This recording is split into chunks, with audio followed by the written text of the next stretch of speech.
Hi everyone, so today I'm going to be doing a demonstration on how to make a straight weave, creating your own loom using wooden sticks or twigs. In this particular demonstration I'm going to actually use cocktail sticks, so it'll make a really small one which you can turn into a brooch or something really small to adorn a present with or something.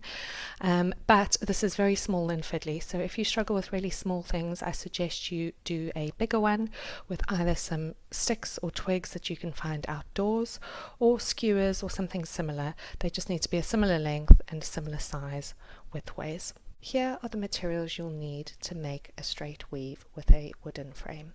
To make the loom you either need small cocktail sticks, but if you want to do a larger version you can use any sticks or twigs that are a similar length and shape and also have a decent texture on top that will grip onto thread quite nicely. You could even use skewers that you have in the kitchen. You'll need some thread to form the base of your loom. This can be cotton or embroidery thread. I'm going to use cotton because I'm on the smaller size. If you're doing a larger size I would suggest using something strong of a similar size to embroidery thread. You'll need a pair of scissors, a marker pen, a large-eyed needle if you have one. If you don't we can still work around that, and then threads to make up your weave. I've got wool as an option and I've also got embroidery thread. But you can use any kind of thread that's available. If you're doing the toothpick version, I wouldn't suggest you use anything too chunky, so I'm not going to go any larger than average wool or embroidery thread. But you can, if you're using the larger version, you can use really chunky wool, strips of ribbon or strips of fabric. The first thing we need to do is make our frame or loom. I'm using cocktail sticks and I only need 4, but I've got 6 here just in case one of them splinters or doesn't work out as I intended. So the first thing I'm going to do is I'm going to cut off the sharp edge. So the easiest way to do that is to put them deep into the nook of your scissors and carefully cut. Put some pressure on, keep your fingers out the way, and it should cut quite easily. Do that on all of them, but do know that the cocktail sticks are going to shoot around the rim, so you will have to go and find them. As expected, one of them did splinter, so I'm going to disregard this one, and I've now got 4 which I'm happy with, so I don't need that 5th one for now. Hopefully they will all stay intact. So to create the junctions we're going to have to bind the sticks together. So if you look at this version we need to create a binding going between the different angles to keep the sticks together at 4 intersecting points. To do that you need to line up 2 of your sticks together and take a length of your cotton or thread that you'll be using for the loom. I'm going to use white cotton because it's really quite subtle against the background. And I'm going to line them up together, get the cotton underneath, and towards one end of it tie a nice tight double knot. Don't go too tight that you're digging into the fabric of the cocktail stick, but just a nice snug fit. So I've created the first knot. I've left a little tail on the end of it. I know it's a little bit tricky to see on the screen, but I've got a little tail which I'm going to pinch down with my fingers, and then I'm going to continue making sure I'm keeping it about 1/2 centimeter from the edge. I'm going to start wrapping it around, but I've got to hold onto that tail so it doesn't spin on itself. And I want to wrap quite tightly, about 6-7 times around, probably doing a bit more. And once you're happy with that you can let go of the tail and start to split them apart. And they should be nice and tight so that when they're at a 90-degree angle there's some good tug on it, some good strength, but you can open them quite easily, not too hard. If they are too stiff you may want to go undo that bind and just go and do a slightly gentler one. Mine's a little bit tight, but I think I can manage with this. So I'm happy with the little edge that I've got and the length that I've got, the ratio. I want just a little bit of overhang. So I'm now going to, I obviously went around that way first, I'm now going to go the other way to make sure it stays in this open junction. So pinching the top, come around with the thread and applying some good tension. I'm going to go around this way a few times. Keep checking that you've got that right angle as you want it. Once you've gone round a few times and you're happy that it feels nice and solid, nothing's going to slip out, then tie the original tail to the top end tightly with a double knot. That was a bit fiddly, but we got there eventually. I just want to make sure I've got that right angle. So take your next pair and do the exact same thing lined up alongside each other first. But before I do that, I'm just going to cut off these little bits of thread. I've done a double knot, do 3 if you feel more comfortable, and get rid of those little tails. Don't cut them too close because it could unravel, but enough so they're discreet and you can't see them. Now I've got my 2 corners done, and I now need to line them up to join them together. And I'm now going to apply the same bind on that side.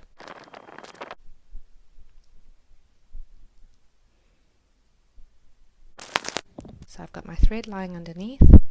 I'm just going to pull it to where I want it to go and do that first double knot diagonally. Before you do the final double knot, check that it feels like a nice rigid structure. Nothing is moving up and down. If it is, you will have to go back and bind it some more to get it really robust. If you've got to the stage with cocktail sticks and you found it really difficult because of how small and fiddly it is, please know that you are over the worst of it. There's still a little bit left to do, which is quite small and fiddly, but always know that the same principles apply to doing a much bigger one. The next step we need to do is add the warp threads. These are the threads that go from top to bottom, which we weave in and out of. What's different in this case is, unlike when we use cardboard, we just have one layer of them. We actually have 2 for this. So if you see, there's one that goes down the back and the one that goes down the front. The one down the front, which we'll be weaving on, needs to be dead straight lines. So top to bottom, all the way along. As you shift over to the next one, you get a diagonal line. So that's why you've got a back end, and you're not going to weave in those, just like you can see on this one. You use it to tuck and hide in things at the back. So your back has angular stripes and you don't weave on it, so you want to know what your front side is and always try and do your stripes as straight as possible from top to bottom. So you need to have an even number of wraps at the bottom to the top, and at the back you'll have an uneven number because those are just the connecting diagonal strings. I'm going to continue using cotton for mine because I want it to be a discrete bit that slips into the background. So I'm going to carry on using the white. I'm going to need quite a bit more than I used for the binding, so I'm going to cut myself a nice strip. And I need to start with a tight, very tight double knot on one side, so I've got one there on the left. So I need to figure out how far my spacing is going to be on my loom, and you can use a pencil if it helps you, if you know which side will be your front and back. So I've added my little markings there so I know where to go. I'm going to go ahead and add a really tight knot onto one of the first ones, any one of them. Double knot as tight as you can get it. You don't want it to move on that stick. The very important part in this step is to get as much tension as you can going from top to bottom. So always hold really tightly. I've bound mine up into a little loop to make it easier. I'm going to hold the tail, and you're going to go down to the first spot, and you're going to go around once inside. So you get your tension from binding it on that stick, the bottom end, once. So pull it really tight as it will go without destroying your loom. Then you go up diagonally to the next point you were going to use. And holding that tension, you can put your finger on the next bit, go under to get a loop there and pull it as tight as you can get it. Come round the front, hold that last tightest bit you did, do the next tight section. So once you've done your first, check that they are tight like strings of an instrument, because any slackness that exists in there is going to move on and will be pulled in by the threads. So if it is loose, go and undo it and start to tighten it again. So if mine is a bit loose, I'm going to undo what I've just done, and I'm going to start again and make sure I get tension and I don't lose it with every time I move. So I'm back to the beginning. Get it on the exact spot I want it to be, pull it as tight as I can, pinch it once you've got good tension, move on to the next one, and don't release until you've held the next tension point. Get it exactly where you want it. And also be careful when you're doing the tension that you are not warping your loom. Once you've got to your last point, it's really tricky to knot it off, so pull it as tight as you can, give it an extra bind, and then go back to the corner and just add a whole lot of binds in there to hold it for now. So my little miniature loom is now ready to start weaving on. As you see, I've got the straight lines and then the diagonal lines. The diagonals are running underneath and the straight lines are on top. So this is the top of my weave and that's the back. They should have good tension between them and they should be very tight on each point. If they're not, it may be worth starting again just to make sure it's all perfectly tight. So I'm going to get started with my weaving. I'm going to be weaving with white wool onto my little loom. I've used my large-eyed needle and I have put through just a small amount. I don't need to knot it, and I've cut myself a length which should be enough to fill it up. So don't use the whole ball, it's just a faff to get around. So how we weave is always over one straight thread, under the next one, over the next one, under the next one, etc. But we've got to ignore those diagonal ones at the back. So if I just show you on this one, just to give you a recap, each thread goes over, under, over, under. I'll do a quick demo here with my fingers. So I'm going to come round. So I'm not using the back. Those diagonals I'm not weaving in, I'm not touching them. My thread has just gone under that one, so it needs to go over this one, under that one, over this one, under that one, over this one, wrap around and carry on. So I'm just going to do that with my fingers quickly. Over this one, under the next one, only the top threads. Pull it very gently, squash it down. I've just gone under that one, so I'm going to go over the next one and under the next one after that.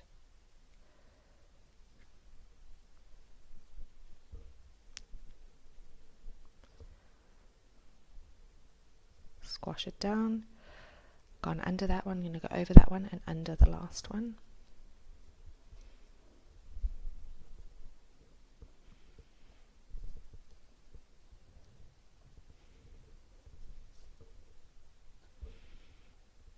Completed one row, squash them down at the end of each row, and then I go back on myself. So I went under this one, so I've got to go over it to get back under the next one. So I'm going over, under this one, over the next one, under the one after that, over, under, over. Completed that row, pull it very gently. Don't pull it too tight or else it causes it to bow in the middle. Pull it as tight as it will go naturally. Squash it down. Make sure you're not pulling in this ends. You've done another row. And you carry on in that fashion. I'm going to do that now on this one with the needled thread. So I'm going to start this side. I'm going to go under, over, under, over, under, over with my needle. And it's handy, it's the exact length of the loom. It's a bit tricky to see in detail at the moment. I'm going to pull that through. And then I'm going to leave a short tail at the back, but I'm going to push it down nice and neatly. So I finished over the last one. So to go back on myself, I'm going to go under it, over it, under it, over it, under it, over it. Push it through. Don't get caught around the corners. Using my fingernails, I'm just pulling it down. It's not forming a great bend. I don't have the best tension there. I probably should have restrung this because it's just a bit loose on the side, but I'm just going to keep going at it and I should get a nice bend there once I come back with the next stitch. So I've compacted it down. And I'm going to go back again.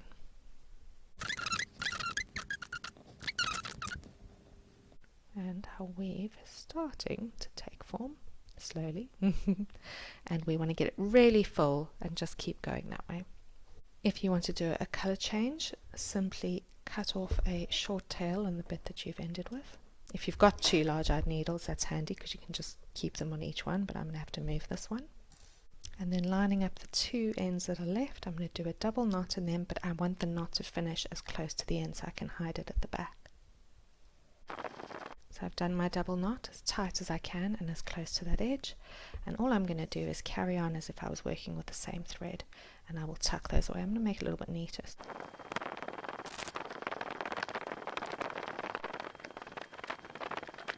So I've now filled up my full little weave. I think it's looking really quite sweet, but I've got all this messy stuff here on the sides and on the back, so I'm just going to show you how to clear that up. So obviously you've got the threads free on the back going diagonally, and I'm just going to take a toothpick or a needle and I'm just going to try and catch all of these loose ones. Oh no, I'm going to use a needle. I'm just going to take a needle to come and catch these and drag them underneath so that they're hidden, and then I can trim them. So as you can see, it looks messy at the back, but it is all tucked in, and my little microweave is completely finished. And if you want, you could use it to adorn a present or a napkin ring, or you could tie a safety pin onto the back and make it as a small little brooch.